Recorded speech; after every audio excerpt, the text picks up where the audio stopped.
Yo, welcome the fuck back. Blunt Kings Podcast, episode 50. We're officially on 99 episodes of podcasting. Fucking really, man? Episode 1999, my spicker. spicker. Oh, Yo, that's some shit. dog. So this is episode 50 of Blunt Kings. We have 49 episodes out of Crash Out the Sitcom, which makes 99 episodes. Our next episode of Crash Out the Sitcom will mark the 100th episode of podcasting for Strain Damage Podcast. Hey Omega, Yo, I couldn't have done it without you. I'm your host with the most. I couldn't have done it without you. Val, that's my boy. Hey, Omega with the funky dope flavor, man. Speaker, I couldn't make it done without you, man. We had a vision. We stuck to it. You know what I'm saying?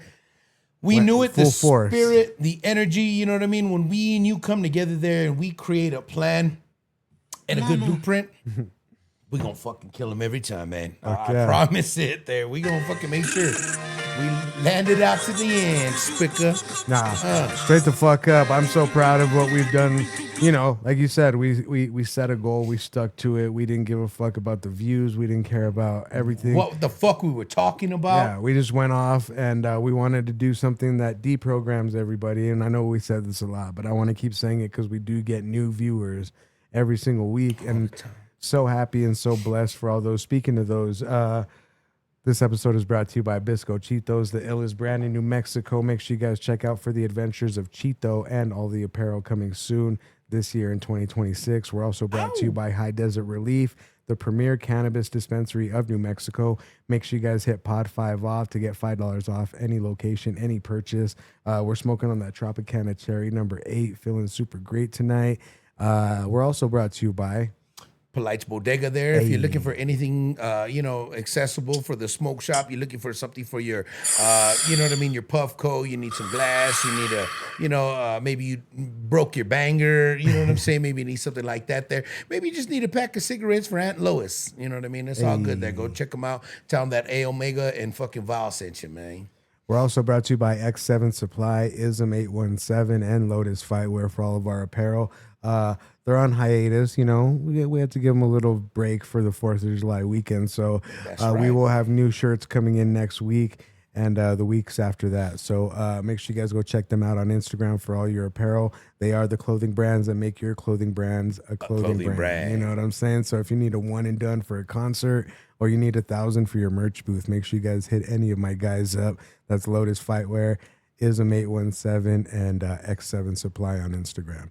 We're also brought to you by Gonzo Family Farms there, folks. You know what I'm saying? We about to, after we eat some grub there, we're going to dabble into some skull crushers there. You know what I mean? Brought to you by Gonzo Family Farms. You know what I mean? With the loyal family there. You know what I mean? Growing the resin out in Mora there. You know what I mean? Shout out to the loyal family there. Resin is fine. You know what I mean? Really, really nice there. Hooks up with all of their drinkables and the edibles there. You know what I mean? Skull crushers. If you're looking for anything like that, some good chocolate edibles. Rosin chocolates there. That's where you want to go. Not distillate there. You want to go with the rosin there. Yeah, the gum ease really tight there too. But any kind of incrementation between 100 to 1,000 there, go check them out there. Gonzo Family Farms. Yep, Yeah, Gonzo Family Farms. Where can you find them at again? My bad. Pecos Valley Production. Also, you can check them out at Oasis. And if you're in the Bay Area, go check them out at Rocky Mountain Dispensary. All right. We love y'all. So tonight's episode is labeled we see you, nigga. Is hip hop losing its identity? Tyga becomes Starface, Andre 3000 returns, and Larry June makes FIFA history. We're going to be talking about all that tonight. But before we get into that, A Omega, we do have some hip hop questions. Okay, let's do this. All right, hip hop question number 1, A Omega. When did hip hop stop feeling like entertainment to you and start becoming part of your identity? Was there a moment where, you know, the way you dressed, talked, or thought, carried yourself changed because of hip hop, or did your parents accept it or fight against it? The parents, I mean, of course, there we were the 90s kids there, where, you know what I mean, like with the pants backwards, the crisscross days and all of that shit. Remember that? Cross colors there, Tasmanian Devil, you know, I mean, Taz and Bugs Bunny with the hat backwards and all that shit there. Yeah, I mean, we were rebellious from the get-go there. Mm-hmm. But when I knew that it wasn't going to go away, that I was going to be this way to my dying day, even still now in my fucking early 40s. Yeah. I would say it was about 26, for me, and I was like, yo, this shit, this is, I'm just writing this out there. I'm not gonna switch up my style. You know what I mean? I'm not gonna turn gangster, turn bike rider. You know what I'm You're just saying? gonna keep it I'm not gonna hip-hop. be I'm not gonna do that there. I'm not gonna turn fucking gangster, turn thug activist, church enthusiast there. I just say I'm gonna keep my mind right. I'm gonna keep my hip hop spirit right, and I'm gonna continue to do this music and write. You know what I mean? Yeah. And that's when I was like, that's it. That was it, because I was like 26. Yeah, I'm in the mix. You start to see the club life die. You start to see the friends, you know, do other things, you know, moving and grooving. You know, life takes them left, and you know, you're moving right. So, but I knew that hip hop would always have my back there, because that's one thing that I knew that was always been instilled in me. And I keep hip hop alive with the way that I am with the hip hop inside. Hey, that's You a know good what I'm answer. No. My parents definitely fought against it. I think what it was the first time that my parents they both heard the word motherfucker. You motherfucker, you. And I just want to. I don't know who made the word up. I don't know if it's an old school word or if Where like it came Daz from. and Corrupt made it up or Snoop made it up. Whoever made it up, right? NWA. That word right there, right? Motherfucker, like Resonates. set off the whole fucking house. Yeah. I can't believe you have a tape that says motherfucker on it. And I was just so like, I was so intrigued that that one word upset the whole household, right? Disrupted the- Yeah, so Yeah, I want to yeah. say second grade was it for me. Like when I was listening to Doggy Style in my tape, right? My tape deck, and my mom took it away from me, and she's like, "Why the fuck is it saying motherfucker?" And I was all, I don't know. I don't think he fucks his mom. I don't know if Snoop Dogg's like that, but I don't know why they say that. Like, you know what I'm saying? Like, Right. It was just one of those moments other than like, you know, the ICP. I can't believe you're wearing an ICP t-shirt. It was like one of those moments before that even happened. So it was all over the word motherfucker. And it was just, that was one of those things I was like, if that one word from hip hop can disrupt my whole fucking family like that, I love it. You know what I mean? And I was like, I love this shit. And I was like, I'm gonna fucking listen to everything that says the word This motherfucker is or it. worse. You know Yeah, what I'm yeah, saying? yeah, And yeah. that's That's when you knew you were hip hop. that's how I knew I was hip hop, dog. So shout like, out to the yeah. word motherfucker. Whoa. Motherfucker, you. And my favorite word, I honestly motherfucker, don't man. believe it's like somebody that fucks their mom, like some incest shit. I think it's somebody that like fucks over their mom, right? Like motherfucker Jones. They talk about it on Horrible Bosses, and they're all, Yes. motherfucker Jones. Like what? I And he's crept all, into her room when she was sleeping, and I took the rent money. and I fucked my mama that night. Yeah, and they're like, oh, okay, I get it. So like that's thieving bastard. that was the one word that just like set it off in my household, and I was Yeah, just like, yeah. I can't believe that word just got me yelled at. I love this shit. I was like, I'm keep bumping this shit. You know what I mean? So shout out to hip hop. I'm gonna up it up and up every I don't time. know who made up the word motherfucker, but shout out to everybody that says it on the tracks. It's hilarious. I think it's one of the funniest words My favorite in word. rap. You know what I'm saying? Right next Like, to Too Short's favorite word. bitch. Uh-huh. Yeah. So that's when it resonated for me. I would And say see now, like second grade. One word, One right? word. Motherfucker. It took one word to all the way to resonate. saying, bitch. Yeah, You know what I mean? Like that's exactly. all it took. You know what I'm saying? I feel you, Val. All right, hip hop question number 2. Looking back, what hip hop myth do you believe as a kid that you found later out wasn't true? I think we answered like some form of this question, but I think they're asking more like, was it a rumor about an artist that you heard back in the day, like Marilyn Manson took out a rib and did whatever? You know what I mean? Like some like one of those rumors. Like what was one of those myths or rumors in hip hop that you found out wasn't true? I mean, honestly, there's been so many of these little laurels and facts and, you know what I mean, little conspiracies on this, there, you know what I mean? There's so much to really tap into.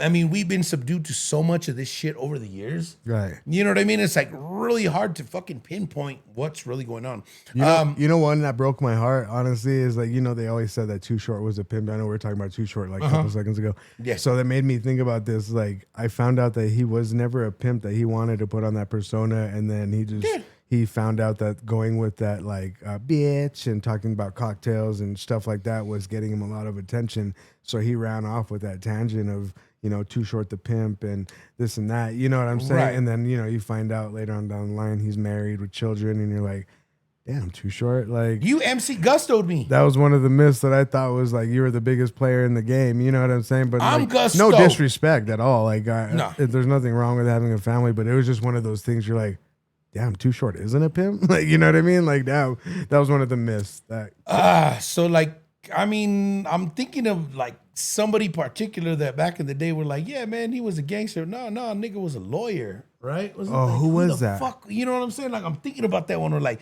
oh man, he was a gangster, man. Oh, Back in the day. no, And there it was like, one. He was a lawyer. There was even a like, rapper. I think he's on the Chronic album, and he's like actually a social studies teacher in Compton or some shit like that. Like shit like that. That was so- that kind of thing there. Yeah, but so I just can't knowing think of that some of anybody these specific. gangster rappers ended up being like professors and teachers and just lawyers. They wanted to rhyme. Yeah. They wanted to rhyme. At the end of the day, they had some shit in them Nothing and they wrong had to with get that. it out. Nothing wrong with that. All right, hip hop question number 3. If someone was making a documentary about your childhood through hip hop, what 5 songs would you have on the soundtrack, and what chapter of life would each represent? So we'll start with elementary school. Like, what's your elementary school hip hop song that's playing? If they're making a biopic about you, right, and you're just walking through the hallways in elementary school. Audio autobiography? Yeah, No, like I'm what? just kidding. Yeah, exactly. Audio autobiography. What hip hop song would be bumping while you're walking through the halls in elementary school? Oh man, guaranteed. First one for me because I had the little I had a Discman. Okay. When they first popped out, man, my dad bought my mom a Discman, and I took it from her because I had some CDs, and I was like, yo, wanna bump this shit. it was summer, and there was like little speakers too, even that like Sony speakers, and it was like you could slide them in like coincident there, so it made like a little cone. Oh, I remember and that. they I projected remember there, that, and yeah. that shit was like that was expensive shit back in the day. You was balling if you had that, dog. So I was like, okay, $150 what did I put on? machine. Warren G. This You know what I'm DJ. saying? 4th grade. Regulators. Regulators Hey. right there. You know what I mean? That was the first one. Bro, there. I would have to 100% agree with you on that because that was literally one of the first songs that made me want to rap. And my cousin Diego, shout out to DJ Exclusive for sure. He'll always be the reason why I was introduced to that song. I remember we're on my grandma's porch, right? And he just busted out Regulators, and he's like, hey, let's see if you can remember the lyrics to this song.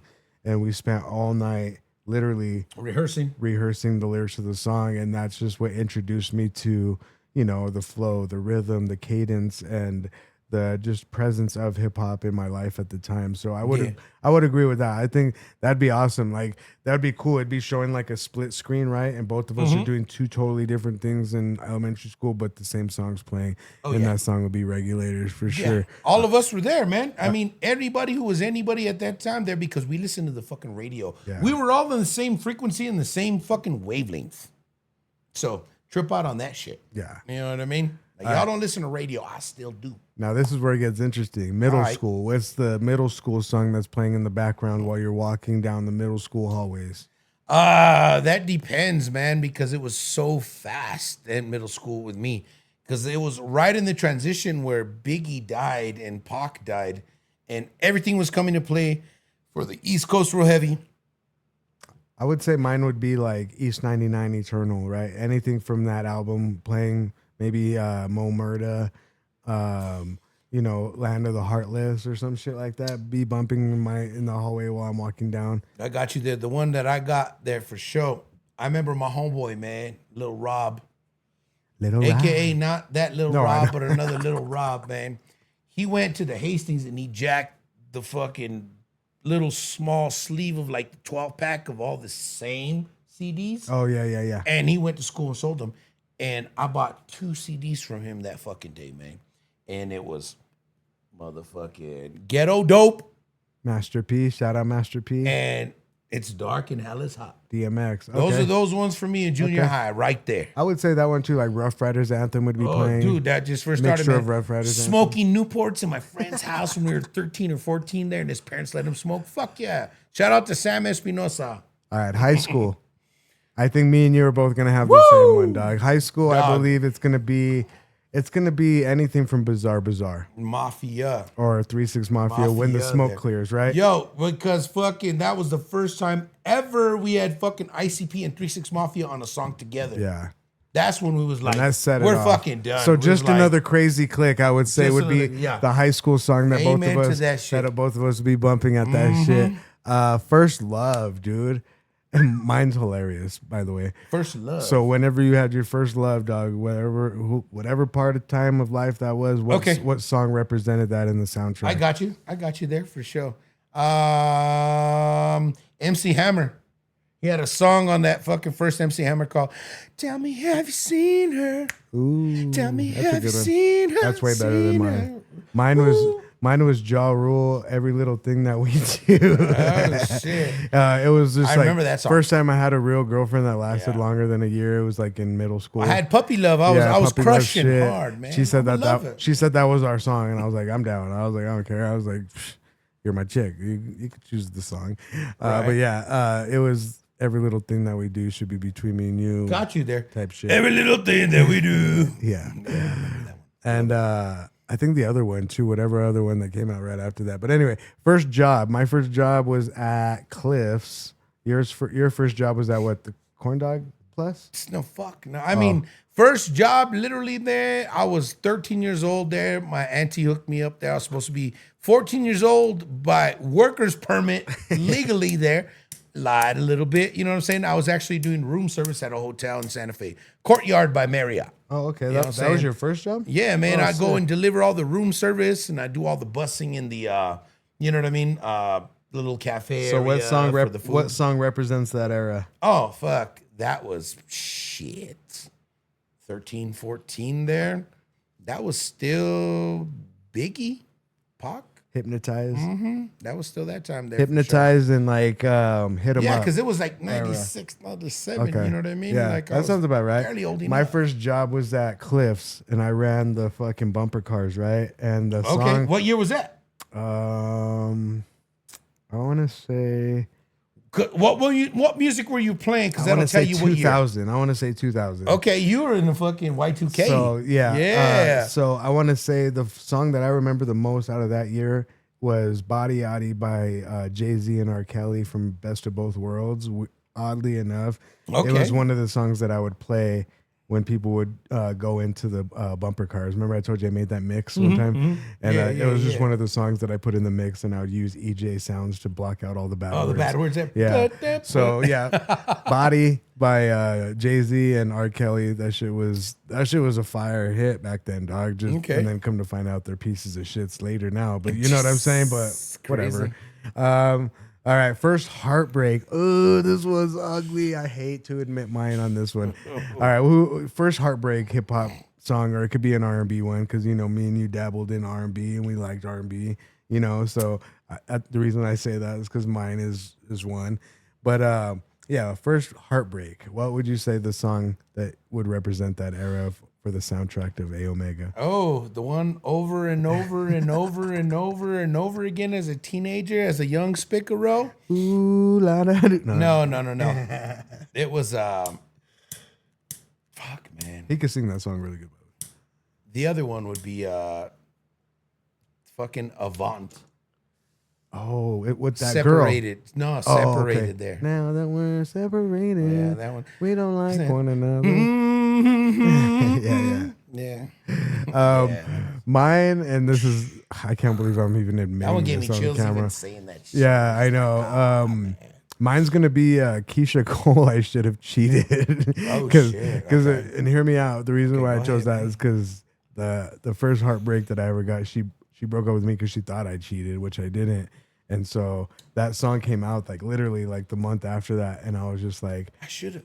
I should have just cheated. just done Okay, if I got blamed for it, I might as well have. So I do know where, Keisha Cole is coming from. These stanzas there. Yeah, and these certain tracks and these songs, man. Oh my God. dog. First car. Oh my God. First car. This one's gonna be for me. Einstein Tech Nine. Yeah. I would bump this repeatedly when I got my first car. What about you, A Omega? Shit, man. Those are some those are some crazy times there. You know what I mean? I was a crazy young kid there. I mean, I didn't get a car like most normal kids there. I was a drinker all the way from the get-go. You know what I mean? When I was a kid there. They didn't want me to get a car because they know I was going to get a fucking DWI and fucking kill myself for everybody else in the car there. So, you know what I mean? My first car was a motherfucking 1988 Pontiac Catalina. Oh shit. 2-door. The Catalina. Big old ass fucking boat. You The know what I wine mean? mixer. I bought it for like fucking $600 there. Drove that shit to my house. That shit didn't work after that. That was it. I was so hurt, man. I didn't even drive it around the town. Didn't even get whip-tastic on it. Is Didn't it none still of in that. your front yard? That's still that, man. That's that bitch in the rusty dusty, man. That's what I was wondering. Also, Of was course, it that that's big that one? same big ass bitch, Oh, bro. that's fucking You know what I'm hilarious. saying? For real though. So what song? The song for that one was Youngbloods. Damn. Yeah, Youngbloods. You I'm don't give a- chillin', Cadillac pimpin'. Oh, okay, that one. I'm spillin', wood grillin'. I'm chillin', Cadillac pimpin'. You know what I mean? But it was That's a a good one. Catalina. Oh, yeah. You know what I'm saying? Catalina So I pimpin'. I couldn't afford a Cadillac, so I got a Catalina. A bro. You know what I'm saying? Yeah, if I was lucky, it was a Broham, but it No, was I'm- elegant. I'm just talking shit. Remember the Great White Hype when they were having the Broham discussion? For That's sure, just funny. for sure. Is it Broham or Broham? And you really want me to go with this last one, dog? I don't No, know if I can actually, do that one, so the dog. last one is First Child. I actually don't even have one for my first child, but I do have one for my second. I think I've said it before on the show. Kendrick Lamar. Mm-hmm. Yeah. Bitch Don't Kill My Vibe. When my second son was born, literally me and him bumped that shit. It was the only thing that would get him to calm down from crying at the hospital. Just a very powerful song now. It's like I could hardly hear that song in the light that I hear it in now because I always automatically It's a jump back to tearjerker. that. Yeah. Yeah, yeah. It's like that movie that you see, like that certain scene in the movie there when you're like, oh my gosh. I was like, Simon Birch, right? Yeah, when you know exactly. he's going down in the little bus and he's a little door, you know what I mean? That shit, I don't know why it does for me there, but that No, shit just make me that just fucking means you have a big tear heart, me up dog. the whole That- fucking time. They said dog. that You know people what I mean? they Like, say people for that real. feel emotions during movies have the most lightened and heightened conscious, that they're super empathetic. It shows that they're really good people and big hearts. You know what I'm saying? So there's nothing wrong with anybody feeling a little something while they're at the movie. You know what I'm saying? Not like Pee Wee Herman, like don't do that, but like feeling a little something in your heart. You Yeah, know? yeah, like crying over like something like, and I like, man, when I saw that little speaker go down, I was like, man, That's a crazy movie, dude, man, honestly. you know what I mean? But yo, for your son there, that's a good first. So let's for do your this. child, Do you know remember what the I'm first time that your first niece or nephew were born? saying? The very first one, the oldest one. Yeah, Wow. yeah. Was there a song maybe in that era that might have been? They wouldn't let me drive that little speaker around, man, because I was the Funko the Drunko. Oh, you know, that's they were like, hilarious. don't put him in the car. No, with but just Uncle. is there like a Yeah. is there just a song that could have been playing in that era that you could? I don't go back remember to? maybe with what his parents were jamming, but I can't really. We'll just say recollect something from that. Eminem. For no, just kidding. I don't From know, Ruben. maybe like OJ the Juice Man, or Okay. like maybe Quarter brick, half a brick. Hey. what was his name? Not the who's the one that Flow Rider? Oh yeah, all Or the who's Flow the- Rider the- shit. Echoes guy. Echoes. Echoes. That was Flow Rider, right? I think so. Yeah. Gorilla. No, that's that was way the too other early. guy. No, there was another guy, right? Gorilla, right? Oh Didn't he do yeah, that yeah, one? yeah, yeah.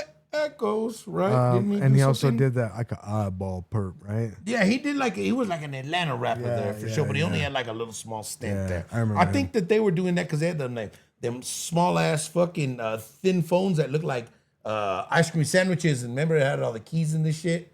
It was almost like doing like the Blackberries, but you had the ones that would fold open and then you turn it to the side and they had all the fucking keys on it. Oh yeah. Yeah, they had those phones back in the day, man. Those were ringtones. This is the last question, A Omega. Hip hop question number 5, A Omega. If you had 1 hour to teach a 15-year-old everything they should understand about hip hop before they even press play on one song that's hip hop, what would you teach them about the culture, the history, the DJs, graffiti, breaking, sampling, the business, ownership, community, the difference between hip hop and rap? Where would you start? Well, I tell them, you know what I mean? Start with the older folks. Yeah. Because the older folks have the knowledge there. Go They've been down the around. timeline, right? You got to break it down from the oldest to the most present time. Hey, and if you guys want to do that real quick, literally go through episodes one through like 40, I believe, or like 1 through like 28 or something. We did the whole timeline of hip hop week by week, what happened this week in hip hop, all the pivotal moments that happened. So if you 80s, guys, 90s. I would say go back to all the beginning episodes of Blunt Kings podcast if you want to get like a cheat sheet, you know what I mean, and go through it. We definitely did that for you guys from 1985 to 2026. You know what I'm saying? And now we're keeping up with current events, which we'll get to in a minute. But I think it's always good to ask these hip hop questions because, you know, we want to tell them there is a difference between rap and hip hop. And the difference of that is MCing and rappers, right? MCs are more lyrical, more provocative, thought provoking. You know what I'm saying? A little bit more deep, like the Kendrick Lamars, the J. Cole's, the Black Moons, the Pharaoh Monches, the Mos Def, the Talib Kweli's, and so forth and so on, right? And then you have rappers. Rappers are, you know, there's nothing wrong with rappers, but they're here for two things: to rhyme words and to get the party going and to influence people. You know what I'm saying? In a more, you know, it could be negative, it could be positive, it could be whatever have you, but Can I say something? yeah, Rapper point, yeah. MC point. Mm-hmm. Rappers, they spit rhymes that's highly illegal. MCs, they spit rhymes to uplift they people. Perfectly said. In one bar. That was that KRS-One, right? Yes, sir. Yeah, exactly. So, you know, go back in hip hop and listen to the KRS-Ones and to the Slick Ricks, the ones that tell stories, the ones that, Cool you G know, raps. the Cool G raps, the Cool Hercs, the ones that talk about positivity and creating a new future for the children, right?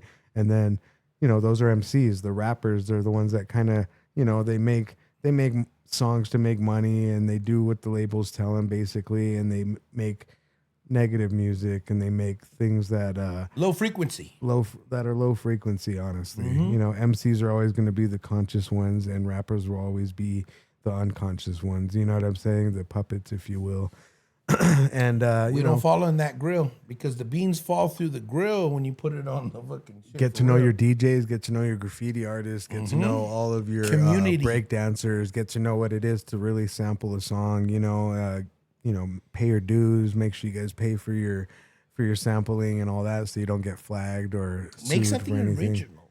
Yeah, man. and You be know what I original. mean? Yeah. Yeah, I would find- say just be yourself. Like if it's gonna take you a long time to do anything, make it that you're honing in on your own craft and you're creating your own style. You know, it's cool to be influenced by the Big L's and the Nas's and all that, but if you can create your own style out of that, that's totally different from them. Like I have, like A Omega has, like other of our peers have. You know what I mean? You're gonna set yourself That's- apart in the spotlight there. that's That the magic. is undeniable. Yeah. Because they're gonna see the originality and the genuinity there. Genuinity. Excuse me. No, it's all good. Damn. You know what I'm saying? It's Thinking all good. fabulous there. It's all good. But with that being said, there, you know what I mean? Like just being yourself, being sincere, being real to your craft, honing your craft, knowing your craft. And you know, there's nothing wrong with being abstract there. You know what I mean? The abstract is always gonna get more attention than the same old fucking song and dance. The same old burger that you get over here, over there on the weekly there. Okay, yeah, they came out with the pimento one. Oh, they're coming out with the same happy birthday shake for 4th of July. You know what I'm saying? Like, yo, you know they Come out gonna do with that. something different. All that shit there. You know what I mean? Bring some other fusion to it there. Do some fucking mix in other cultures. Get some shit that makes it going on. Get some chants. Get some things that's gonna fucking make you vibe. Bring up your soul. Create a whole You know what I new mean? sound. You know what I mean? I fucking feel that shit all the time. You know what I mean? And I know this speaker does. That's why he's always on my side. Because you know what I mean? We on the same shit. And the best advice I can give you is like if you're going into hip hop and you're trying to make a hip hop or a rap song, let the beat guide you. You know, the beat that you choose, let that guide you for the concept that you're about to create and put on recording and send out to the world. You know what I mean? Like if the song sounds slow and there's a rhythm in there that sets something off in your head to say something that goes with the rhythm, go with it. That's your first instinct. That's your gut feeling, and just go with it.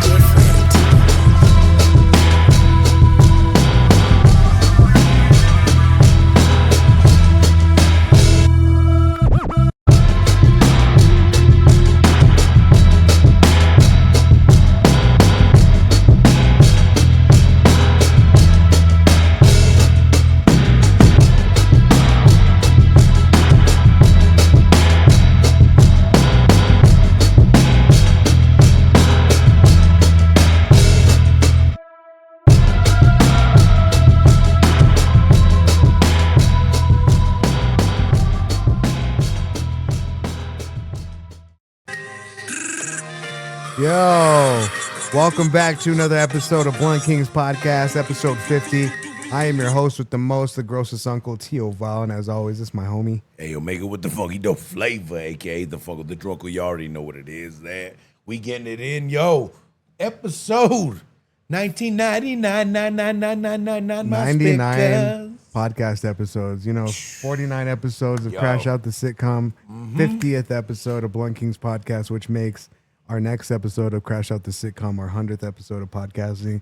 So, 50 each. Shout out to everybody. Shout out to everybody that's watching. Shout out to A Omega for sticking it out with us. My nigga. You know what I'm saying? It's been a lot of shooting, a lot of editing, a lot of research, a lot of time, a lot of fun ass shit though. Talking a lot of dope ass shit. I love it, my dog. You know what I mean?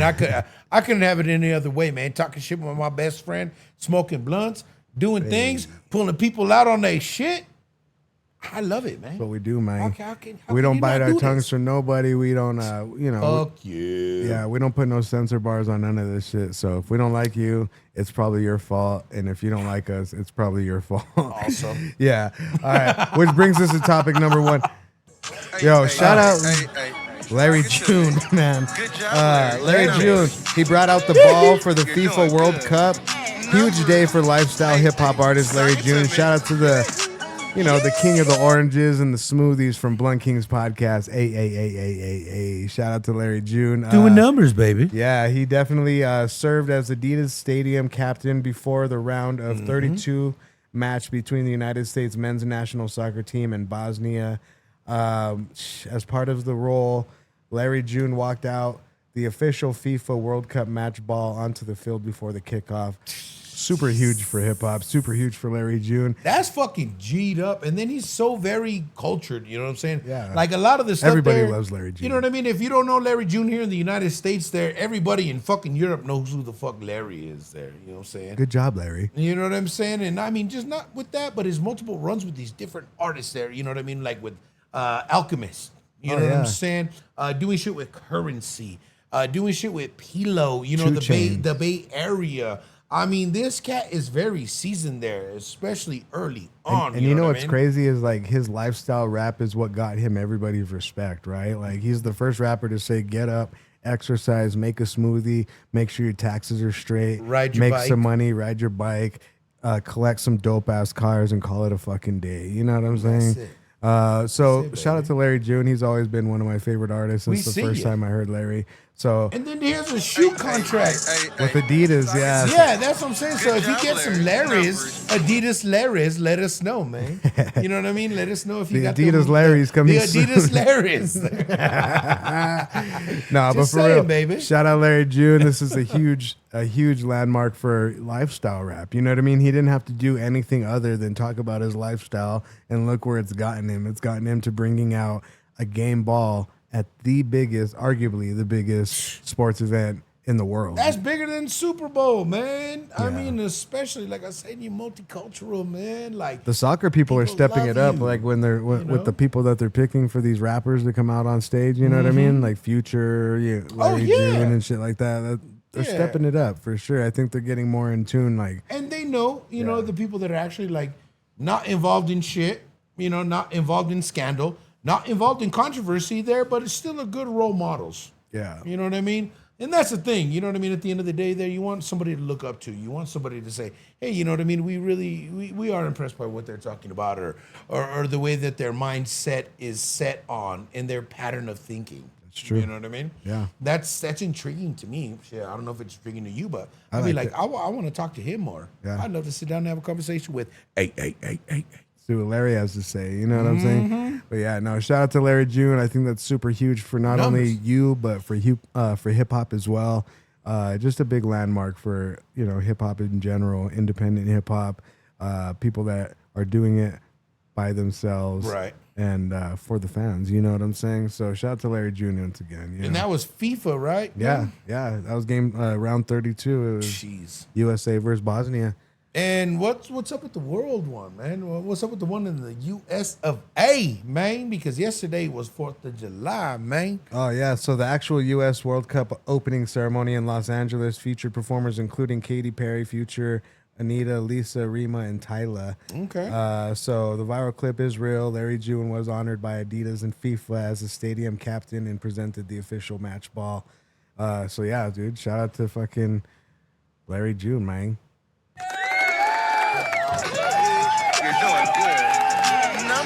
You're doing good, Larry. We see ya. Amen. All right. Ready for topic number 2, AO? Yo, let's do this, man. I'm not getting any younger. All right, any Tyga. prettier. His new persona and stage name is now Starface. What the fuck? The short version of this, Tyga has not retired the name Tyga, but instead he introduced a new Starface as an alter ego to launch a completely different musical and visual era. Okay. It says, why the change? After years of making West Coast club records, trap hits, and radio-friendly rap, Tyga appears to be experimenting with a new creative identity rather than simply releasing another Tyga album. I dig it there, but to rebrand yourself at this point, Starface, dog? What are you doing? I mean, you should just start experimenting underneath your name still, and then just like slowly repping there. But Well, what to he call did- yourself fucking Starface there, who the fuck are you, Star Lord or What? what? No, he's like Guardians of the I think he's LA trying to go off ghettos of or he's what? trying to go off with the Scarface like mentality, but instead of Scarface, it's Starface. So still like the '80s coke rap type shit, whatever. But Is there yeah. songs out for this? Because I haven't No, heard none I of haven't this heard. shit. Now I think I have heard one, Okay. and it was called Yeah. like "Don't Break Me Down." Yeah, or you some better shit like show that. me after, 'cause But this yeah, shit I'll definitely sounds- show you. I'll show you that. But there's And from years of biting other songs. well, not only that, he was in the studio with Phoenix Flexin like one time after Phoenix Flexin dropped Rubbers, and then now all of a sudden, like Tyga is jumping on the fucking '80s synth pop sound. You know what I mean? But let's not forget who did it first. Tory Lanez was the first one to introduce this sound, like first, like to make it a thing, like as soon as he got out of prison type shit. You know what I mean? Right. So I don't know. I think everyone's just trying to jump on that wave that I can't- original artists are trying to really create. You know what I mean? Because I can't back the Tyga, dog. the song by Tory Lanez is sick. You know what I mean? The song by Phoenix Flexin is popular. I don't think it's the dopest. And then now the Tyga ones are gonna just be a little bit overboard, I believe, honestly. Okay, in my let's- blunt opinion. Let's go back 10 years there, folks, from right here, right now. 16 to 26 there. Tyga had more original songs in the beginning than he did now. Once he hit 2020, what he did was, like all of them do, they bite other songs there and try to revamp them and make them theirs. True. That's all I'm gonna fucking say there. So, you know what I mean? Yeah, of course he wants to do fucking stacking chips, I'm riding dicks. Over here, I'm biting. You know, it's the LA style. We see it there. You know what I mean? But whatever. And I heard there, you know what I mean, most of the time there, you know, his beats there, his original stuff there, I think he's got his fam working on it. You know what I'm saying? Like I heard his sister does actually like beat production in the background. Ooh, Tyga? Tyga's sister Okay, so maybe she's actually producing the does album. like a lot of production there. She does some shit with the beat. You know what I'm saying? The name And of the making- first song is called "Give You Racks." Is what it was called. Gave you racks. It was like I gave you racks. You know what I mean? Maybe she be doing some stuff like that there. You know what I mean? Because maybe she's not tied in with the money thing. So maybe if they pop it off brand new, they're gonna make more money and new money. Yeah. As opposed to being tied up with the contract old money. Yeah, it definitely marks a major departure saying. from songs like Rack City, Taste, or Faded, leaning heavily into retro synthesizers and melodic vocals. People are asking if he's quitting rap, and it's like, no, not necessarily. He's just trying to go with this new 80s funk retro pop shit. You know what I'm saying? With the leather jackets and the curly jerly Jerry curl hair. Jerry Curl Yeah. there, Jerry Curly there. I got you with the Jerry Curly, man. I'll Jerry see you real Curly. early there, man. No, no. For sure. I wasn't even saying They you. called me Curly back in the day. I wasn't sucker. talking about you. No, I know, man. But they called me Curly back in the No, day. I remember that. They ain't even playing. But yeah, so what do you guys think? Do you guys think it's a good new look for Tyga, or do you think he should be Starface, or do you think he should stay Tyga? It's up to you guys. You're the fans. I personally, I would have to hear the whole album if there was more substance to it than rather just try to make a pop hit every single track. That's where I draw the line. You know what I mean? It's like, stop. You're like, just if you're gonna do these, make them meaningful and make some dope ass '80s type tracks that came out like in the '80s. You know what I mean? Like, I don't know. That's just what I gotta say about this shit. Anyway, It's hard to duplicate, man. Topic number 3, A Omega. Andre 3000 confirms that he has new music coming soon. Did you hear about this shit? Yeah, man. He said he was gonna fucking record it in space. That's what I heard too. But I did look. I looked that up. Honestly, I was like, "Oh, is he really recording a Moroccan?" Because they said something weird, dude. It was like Andre. When I first saw the clip for this, it was like Andre 3000 is making a song, a Moroccan / mountain vocalist fusion song, a Tibetan throat. in space is what they said. But then I had to research it and said no, but he's definitely working some stupid shit. No, dude, I'm glad you said that because that was the shit that I saw that I was like, hold on, let me make sure that this is true or not. And that wasn't true, but it is true that he's coming out with some new music.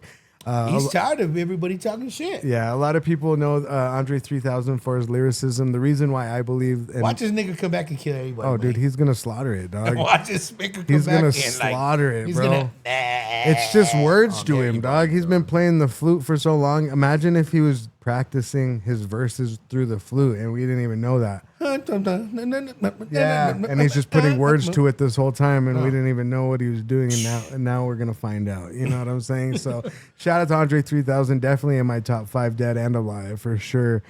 Somebody made a post the other day that says my top 3 is Eminem, J. Cole, and what else did they say? They said somebody else, Jay-Z, and they're all, who's your 3? And I was like, Andre 3000, Kendrick Lamar, and probably Big L. Big L. No, I was gonna say Big L, but he passed away, so I had to say live. Yeah, I had to say somebody. Okay. Oh, Kanye. I put Kanye in there. So Kanye, Andre, top and MCs that and are Kenny would have definitely taken out that team for sure. But anyway, he's coming out with a new album. We don't know what it's called. We don't know what it's about, but we do know that he's gonna showcase his lyrical ability. A lot of people, you know, have given him a lot of flack for doing the flute thing. I've heard some of it there. I understand where it's coming from. You know what I mean? On that peaceful side there of catching it there. Yeah, whatever. A lot of people are like, oh, that ain't that spicker there. He shouldn't be doing it like that there. He be leading us wrong. Like, nah, it's none of that, man. Sometimes spickers just need a little bit of peace. Especially with all this new rap that did come out. Like, it would be hard for somebody like Andre 3000 to be like, oh, let me just change the culture in this day of drill, YNs, YEs, all that shit that was going on. And when he's like on little, like brothers, right? With like Tyree's like, I'm the one that did this shit. I'm the one that started this. And no, I was the one when y'all was over there, and I was doing it here with mama. Yep. You know what the fuck? Yep. You know what I'm saying? So he's just been keeping it. I think that's the way he really feels. Like when he did that thing, I think that's the way he really feels right now about hip hop. About hip hop, yeah. Yeah, and that's the way he's gonna fucking come back and it's just gonna be pure rhymes. He doesn't have to talk about anything relevant unless it's like really showcasing what's wrong in the world. You know what I mean? Which I believe he might do. So let's just keep an eye out for Andre 3000's new album. Conscious hip hop. Yeah, man. Conscious hip hop is fucking back. Shout out to Andre 3000, bro, from Blunt King, straight up from T.O. Val and Omega. You know what I'm saying? So yeah, I can't wait to hear that shit. It's gonna be super dope. I'm really intrigued, cuz. All right, let's get them going. Let's see. Topic number 4. This one's kind of sucky, bro. This is one of our favorite guys of all time. Let's see. Oh, man. So André Nicotina passed out at a concert in Santa Cruz, California this weekend. Prayers to André Nicotina. We pray everything is okay. Not good, man. I grew up listening to André Nicotina, you know, in the Mac Dre era when you introduced me to Thiz Nation, all that stuff. Yeah. No. Nicotina, man, the speaker, you know what I'm saying? He was an original, you know what I'm saying? He was the one that set off the Bay Area in a big way. You know what I mean? Just real innovative, real trendsetter. You know what I'm saying? And rap world. You know, and the thing is, it's crazy about this, man. You know, I mean, we are getting up there. Mm-hmm. You know, it's fucking sad to say. I mean, we was 20 years old. You know what I mean? When teenagers, when these cats were like in their 20s, early 30s. Yeah. You know what I mean? Yeah. Like Mac Dre be like fucking 50 fucking something, man. Yeah, like he'd be almost 56, 60, almost 60. You know what I mean? Like, shit. The only other motherfuckers that do that are like fucking who? Charlie Wilson and shit. You know what I mean? Like, you know, Gap Band. You know what I mean? Like Isley Brothers. Isleys, like yeah. Fucking them cats is up there. You know what I mean? It's, you know, gangsters don't live that long. You know what I mean? Especially thug gangster rappers don't live that long. You know what I mean? Yeah. And So it's crazy, man. But hopefully he's okay and he recovers, man. according to eyewitnesses, videos posted online, he appeared to become unsteady while on stage before falling. People nearby quickly came in to help him. Fans have speculated that the venue was very, very warm and that he was wearing a heavy jacket, but no official cause has been confirmed. I could see that, like some heat exhaustion going on, like a Everybody- super confined area. And, you know, Andre Nicotina likes to wear those big jackets, those big leather, like Peles and stuff like that. Avrexes, those back in the yeah. day. Yeah. That Spice One kind of shit, right? Yeah. Like them biker jacket kind of shit. That's the new, what you I know, mean? Kendrick Lamar brought him back on the Super Bowl. Ever since he wore one on the Super Bowl halftime show, like everybody started wearing those jackets. You know what I'm saying? So I don't know. It's just let's prayers to Andre Nicotina, prayers to his family, and the dog says the show is over. For sure. Hey, cut it out, girl. Shh. Yo, be good there. I didn't hit her with the lighter. No, it's okay there, yo. Hold on 1 second. We're gonna be there, yo. All right, well, that's the show. Episode is brought to you by Biscochitos. The dog is going off. We're also brought to you by High Desert Relief. We're also brought to you by Polite's Bodega. Brought to you by X7 Supply. We're brought to you by Ism. Lotus Fightwear, and Gonzo Family Farms. That's the night because the dog fucking said so. I fucking guess. I Fuck. shit you not there. Love y'all.